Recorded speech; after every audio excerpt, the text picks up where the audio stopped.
Okay, so we've got the opening of Virginia Woolf's Kew Gardens, which is one of her kind of most influential short stories, and a particularly um, powerful representative of many of the traits and aesthetic features of literary modernism.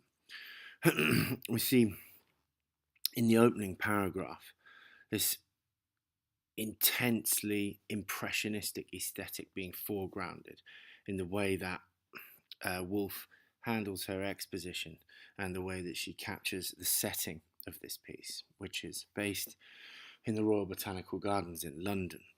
The setting is really important because it in itself captures a number of tensions between a kind of pastoral idyll and the urban modern metropolis being in close proximity to each other.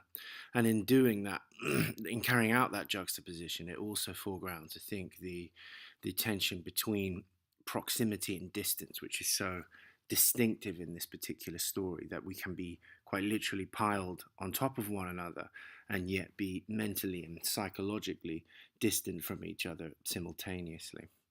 So let's look at the opening. From the oval-shaped flower bed there rose perhaps 100 stalks spreading into heart-shaped or tongue-shaped leaves, halfway up and unfurling at the tip red or blue or yellow petals, marked with spots of colour raised upon the surface. And from the red, blue or yellow gloom of the throat emerged a straight bar, rough with gold dust and slightly clubbed at the end. Wonderful, unbelievably powerful opening sentence that I think is about the act of perception as much as it is about the objective reality that it describes, this wonderfully sort of poetically rendered riot of colour in the flower beds of Kew Gardens. And so we take our focus here on this particular rhetorical trope, polysyndeton, which is the yoking together of independent clauses through conjunctions, or an and usually. And so what you get is this refusal to focus, and on the level of grammar, the failure to impose hierarchy on the syntax, that the subject of this clause, the subject of this clause, the subject of this clause, or this one, are all worthy of main clause status, are all worthy of dedicated attention. And so each one of those subjects of each of those clauses is in some way of equal merit for our focus. And so what we then have is the foregrounding of the apperception, the unfolding perception of the scene, and the struggle to distinguish in a hierarchical fashion between one feature of the scene and the other.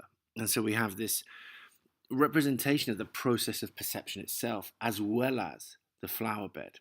And importantly, what you see in this opening sentence here are extremely precise, microscopic images of components of the scene itself, the tongue-shaped leaves, unfurling at the tip red or blue or yellow petals, marked with spots of colour raised upon the surface. We've got this incredibly close range focus on the flower bed.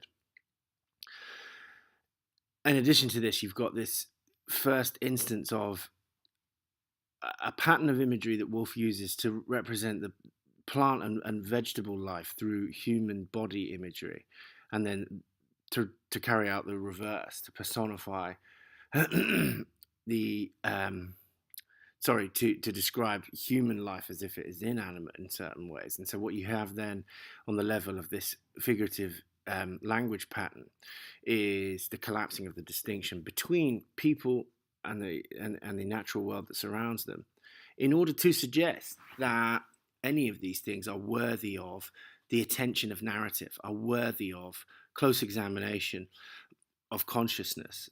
And so that toggling that Woolf carries out in the story between close-up focus on a snail, deep internal processes in the minds of the characters, is gestured at in this figurative language pattern of saying that plants are described through the language of leaves, and vice versa. We have that, I think, the conflation of the boundaries between natural world and human, and which fits into the narrative's overall argument about the worthiness of the everyday in terms of the close focus of narrative consciousness. Everything is worthy of close narrative focus. From the red, blue, or yellow gloom of the throat, again, you've got this figurative language pattern.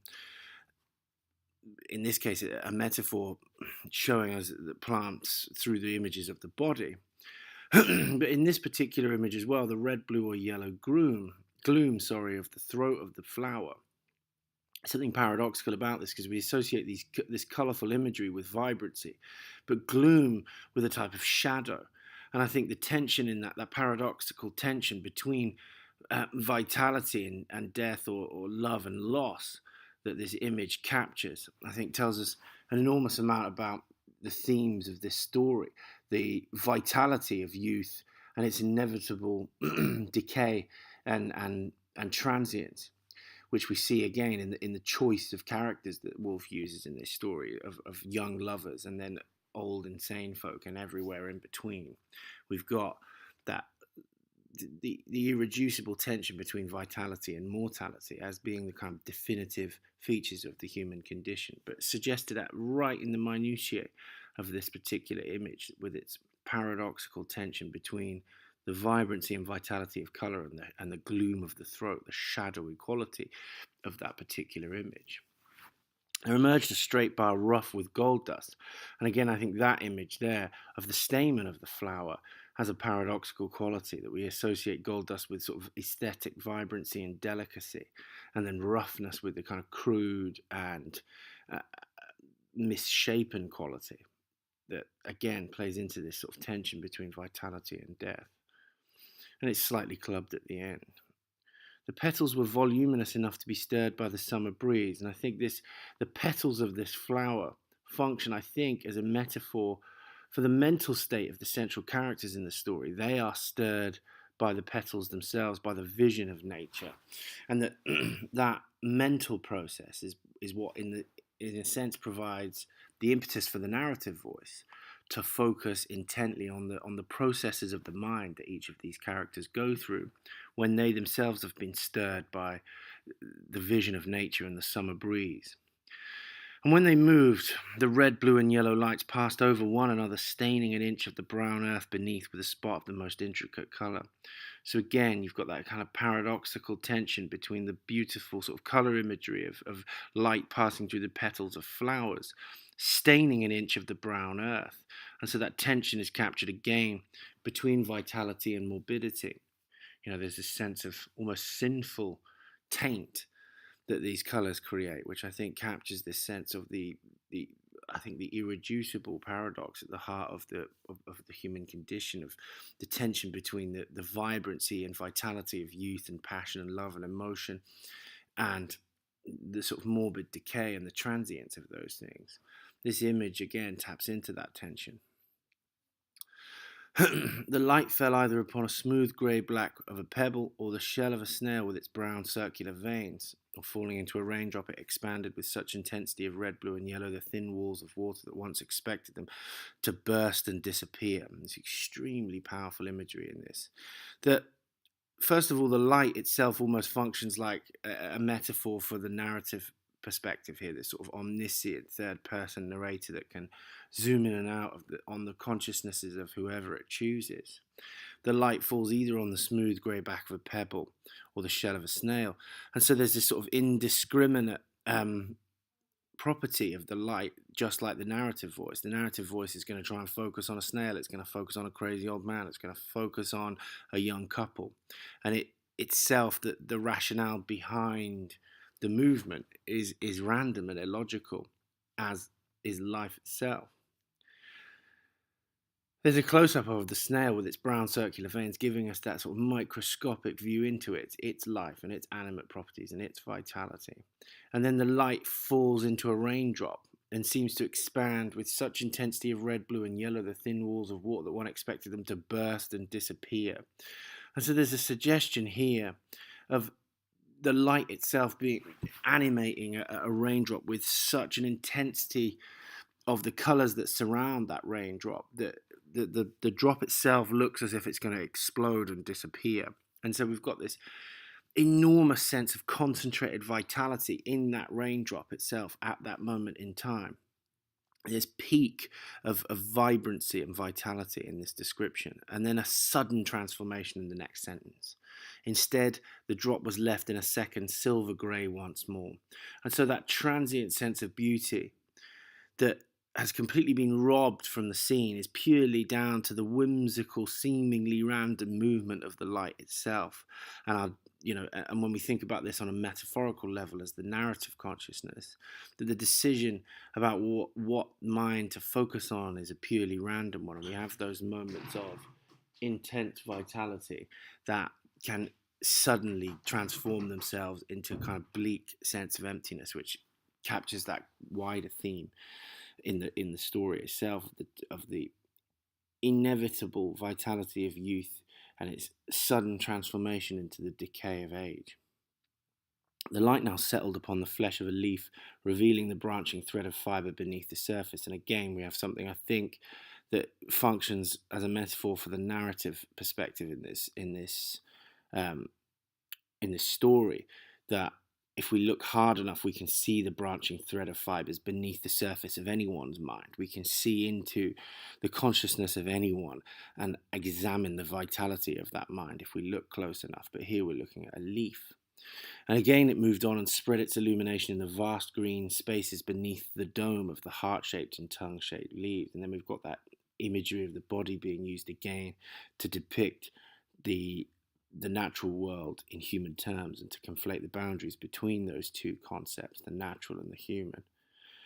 Then the breeze stirred rather more briskly, and overhead the colour was flashed into the air and above into the eyes of the men and women who walk in Kew Gardens in July. And so the air itself here is like an animating force and has this kind of Promethean quality. It has this life animating quality, as this life-giving quality, the air, that I think mirrors the fluidity of the narrative perspective, that the narrative perspective is like a Promethean spark that will imbue whatever it chooses to look upon with the animate vitality of life. And so we've got, again, the natural scene metaphorically representing the narrative perspective. So this is a particularly powerful piece of the story to focus on if you were writing an essay on the way that various prose writers exploit narrative perspective in their texts. This particular story directly, through metaphor, engages with the concept of narrative perspective. And then we move forward. The figures of these men and women straggled past the flower bed with a curiously irregular movement. And so what we see in this particular moment, the irregularity of movement, I think, mirrors the absence of plot in the story and order. And that vitality is the unifying principle of this story rather than any sequence of events. Men and women straggle. They move in a kind of haphazard fashion past the flower bed with curiously irregular movement. And that mirrors the way that the narrative moves irregularly through the minds of each of these characters. And that movement is directly equated with white and blue butterflies who cross the turf in zigzag flights from bed to bed. And so we've got that equivalence again between the natural scene, the people within that scene, and then the narrative perspective. So there's a sort of threefold sense of metaphorical signification, that the butterflies directly mirror the people who themselves, their random movements are mirrored by the narrative consciousness in this story, who flightily kind of moves in zigzags from mind to mind. Then the narrative moves into a close-up perspective for the first time. The man was about 6 inches in front of the woman, strolling carelessly. And so we've got this first couple, Eleanor and Simon, who the narrative perspective chooses to focus on in close detail. Importantly, both of these people are close to each other. They're 6 inches apart, but alienated mentally and psychologically from each other. So we see them in close proximity, but at real psychological and emotional distance. Importantly, the man seems to be in a kind of situation of dominance here, 6 inches in front of the woman, and that dominance is what allows him to stroll carelessly, while she bore on with greater purpose. And she is trapped here by a specific purpose and a role, and that is motherhood, only turning her head now and then to see that the children were not too far behind. And so here she's not enjoying the luxury of the man strolling carelessly. She has a great purpose, and that is her maternal role, which she is in some way trapped by.